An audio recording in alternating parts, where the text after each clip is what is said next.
Tema: o que investigar? Ele delimita a área de investigação em que se desenvolve a pesquisa. Quais são os critérios? Um deles, a área de especialização do pesquisador, ou seja, a hora que você escolheu o seu curso de graduação, você já delimitou a área do seu TCC. Não tem como eu fazer um TCC sobre a evolução da música renascentista num curso de análise e desenvolvimento de sistemas, de engenharia mecânica, de engenharia mecatrônica, o que for. Né? Por quê? Porque não é da área de especialização. Professora, mas eu tenho uma paixão por música renascentista. Vai lá na faculdade de música, vai numa especialização de música e vai lá fazer sua pesquisa. Aqui é outra área. Relevância, a importância do seu trabalho. Veremos a necessidade a qual o seu trabalho responde. Aplicabilidade, nos cursos de tecnologia, muito importante, né? O resultado tem que ser uma aplicação, tem que ser algo aplicável à realidade do mundo do trabalho. Limites pessoais institucionais. O TCC está sendo desenvolvido no último semestre ou no último ano letivo, a instituição propôs assim. Eu trabalho, estudo, cuido da família, o meu trabalho é 24 horas por dia, tudo isso é limite pessoal. Então eu tenho, na definição do tema, que pensar tudo isso. Nossa, eu adoraria investigar a aceleração da luz num laboratório, não sei onde. Você tem acesso a esse laboratório? Não. Então é um limite institucional e pessoal. Né? Tá? Então, aqui esses critérios, você vai ver que eles vão reaparecer várias vezes dentro do projeto. Um problema ou um objetivo geral, com a diferença que a gente já observou, que o problema é formulado de uma forma aberta, como uma pergunta, e o objetivo geral, de uma forma mais fechada, como uma declaração do que será feito, ambos têm a mesma missão: definir a necessidade que essa pesquisa satisfaz. E essa necessidade tem contexto, ela tem o sujeito e relação envolvido e a situação no tempo e no espaço.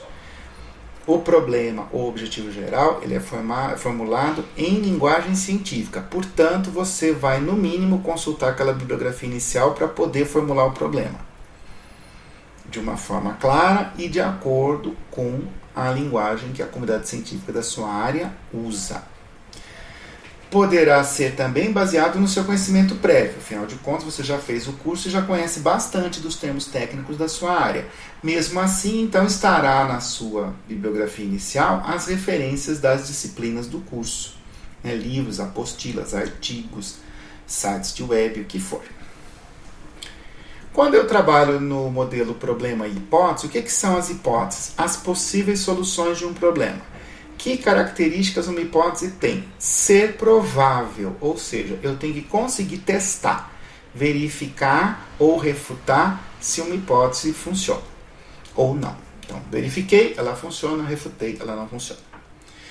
Esses meios de verificação têm que estar acessíveis à comunidade científica. Não tem segredo. Aqui não tem segredo industrial, patente, né? Pode ter patenteado, não tem problema.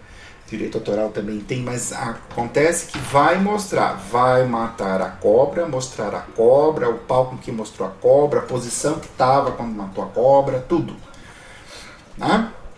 E ser logicamente explicável quem? A hipótese, ela tem uma explicação de por que ela funciona dentro de um referencial teórico da área. E, de novo, a bibliografia básica me ajuda aqui. Tá?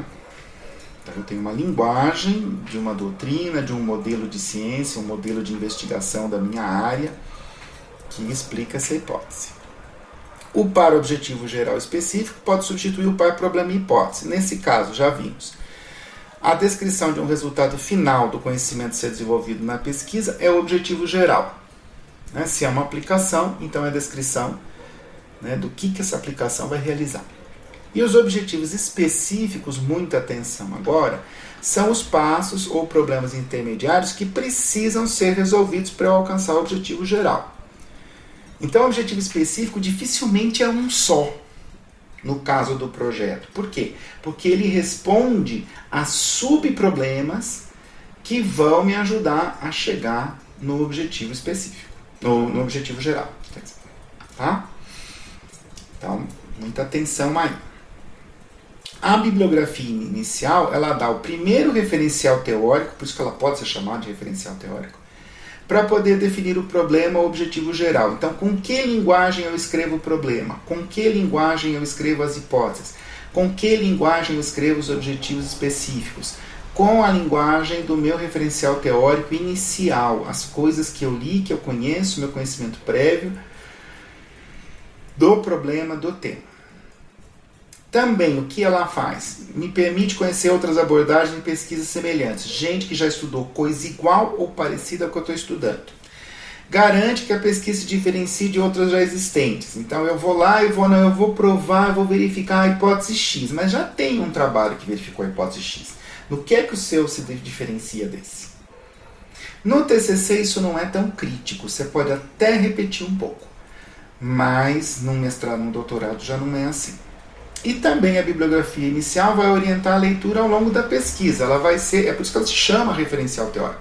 Ela vai ser a sua referência de vocabulário, a sua referência de metodologia, a sua referência de abordagem para chegar na resolução do problema, para chegar na finalização do seu objetivo.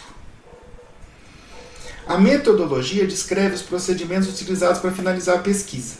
Então são as fontes do documento e informação. Se vai ter coleta e análise de dados, os procedimentos de coleta de dados, as categorias que você vai usar para análise, os instrumentos de verificação dos resultados. No caso da área de informática, sistema operacional, plataforma, hardware, framework, aplicações que eu vou usar para desenvolver o meu aplicativo, o meu software, né? Bases de dados que eu vou usar, onde que elas estão, se elas são públicas, se elas são privadas, tudo isso, porque elas são fontes de informação. Olha lá o primeiro item. Tá? Então, as metodologias de análise, as metodologias de representação de dados, de fluxos, de algoritmos, né? Tudo isso é metodologia. Também a gente tem que prestar atenção que, do ponto de vista das ciências, que são diferentes umas das outras, sujeito, objeto e situação de pesquisa fazem com que a metodologia se modifique. Então, o que eu uso como método e técnica tem que ser compatível com o modelo de ciência que está proposto pela comunidade científica daquela área. Desse modo, certas coisas que são possíveis de eu fazer numa área como psicologia, não dá para eu fazer numa área como informática. E outras coisas que faço em informática, eu não consigo fazer em sociologia, psicologia. Por isso que a gente fala de ciências exatas, ciências, linguagens, ciências humanas, ciências duras, né? Tá? Tudo isso, por quê? Porque o que é a metodologia dessas ciências, ela vai variar, porque elas têm objetos diferentes, elas têm situações de pesquisa diferentes. Você imagina uma situação da física que alguns experimentos eu posso ficar repetindo várias vezes com a história, que ela não tem repetição de fato. Ela tem possibilidade de consultar os mesmos documentos e interpretar o que está naqueles documentos. É diferente. Recursos e viabilidade. Então, a descrição do elemento humano necessário, a equipe, os treinamentos e pagamentos, as viagens e deslocamentos que essa equipe ou pesquisador ou pesquisadora vai fazer, onde eu vou fazer as instalações, os equipamentos, os materiais de consumo e lá no final os custos de edição e publicação dos resultados. Tudo isso tem que ser previsto. Plano de assunto, a gente já tinha dado uma dica antes, volta agora, é o quê? É a estrutura da comunicação escrita que apresenta os resultados. E, portanto, isso vai variar conforme o artigo, se é monografia, se é tese, se é ensaio. Quando é artigo, nós vamos ter depois mais adiante uma aula específica sobre artigo, a estrutura é mais ou menos fixa, a gente vai propor uma estrutura mais ou menos fixa. E por que isso? Porque se você submete um artigo para um periódico, você tem que ler lá as informações ao autor daquele periódico, né? Porque muitas vezes o periódico já diz qual é a estrutura que ele quer, pelo menos a divisão das sessões, né? Numa monografia, numa tese ou num ensaio, você tem uma liberdade maior. Então, quantos capítulos tem? Quantos você quiser, o que trata cada capítulo, o que você achar necessário para dar conta do seu tema, do seu problema. Então, você tem que prever a estrutura desse texto. Então, é a previsão da estrutura de texto final em seções e itens. Segredo. Muita gente tem muita dificuldade de fazer o projeto de pesquisa. Então, como que essa pessoa consegue fazer o projeto? Começando o plano de assunto. Ela vai lá e fala assim, eu quero fazer um determinado tema. Bom, para dar conta desse tema, o que eu imagino uma monografia final disso? É o capítulo 1, que tem uma revisão teórica, uma comparação, uma discussão do que já está proposto. Aí eu vou fazer um capítulo 2, que eu vou tentar ver a minha maneira de conceber. Aí a 3, que é uma pesquisa a descrição de uma pesquisa de campo ou de um experimento que eu fiz. A 4, que faz uma análise desse experimento. E a 5, que já é a conclusão. Pode fazer assim, né? Começar do plano de assunto? Pode. Mas a gente já tinha dito. Se lá no objetivo geral, quando eu fiz a troca de problema para objetivo geral, eu estreitei a rua, né? Agora eu transformei numa viela. Se era uma canaleta, virou um canudinho. Porque se eu desenhar essa estrutura direto e faltar coisa, eu posso nem descobrir até o final do trabalho. Eu vou descobrir no dia da banca que faltou coisa, né?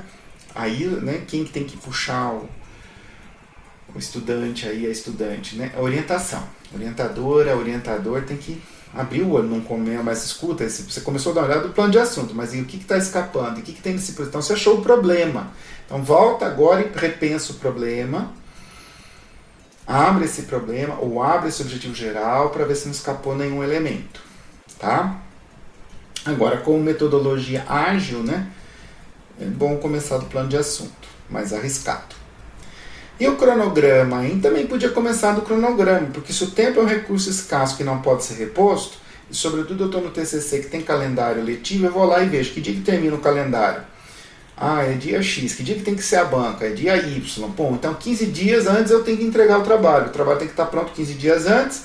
Para ele estar pronto 15 dias antes, eu tenho que ter redigido, então mais 15 dias para trás, eu vou dar 15 dias para eu redigir, ou pelo menos acabar, né, a redação desse trabalho. Então eu tenho que ter toda a parte de desenvolvimento, testagem, protótipo, tudo pronto um mês antes. Né? E aí eu vou montando o cronograma para trás, prevendo o uso do tempo para a finalização da pesquisa. Lembra que a gente falou no começo que tinha os limites pessoais e institucionais? Agora no cronograma aparece para o TCC um limite institucional, que é o calendário letivo, um limite pessoal, que é o tempo que você tem para fazer esse trabalho. Nossa, eu adoraria desenvolver um sistema operacional completamente novo, alternativo ao Linux e ao Windows e a tudo que existe por aí. Aos Unix, ARCs, tudo que tem por aí. Beleza? Beleza. Dá tempo? Não. Por quê? Porque eu fiz a conta aqui, nós estamos no mês de agosto, eu tenho que apresentar o trabalho, tem que estar pronto no final de outubro, não consigo em 3 meses bolar e implementar e testar um sistema operacional.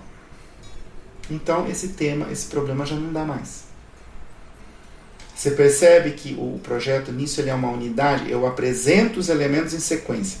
Eu posso começar por qualquer elemento, até pelo cronograma. Normalmente a gente começa pelo tema, pelo problema, pelo objetivo geral, mas se a sua questão crítica é tempo, já dá uma olhada no cronograma para ver, né, a limitação que ele impõe.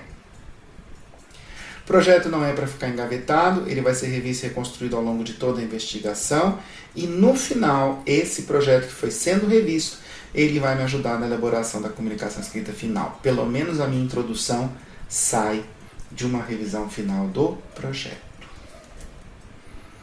E está aí a nossa referência, né? Construindo Saber. E obrigado. Na próxima a gente volta, vai falar um pouquinho de conhecimento científico, vai falar de construção e estrutura do artigo, né? No caso do artigo. Vamos ver um pouquinho das normas metodológicas também, que é uma parte que o pessoal acha chato, mas na verdade ela é muito necessária e muito importante para documentar a informação. Tá bom? Mas tudo isso a gente vê mais adiante. Um abraço.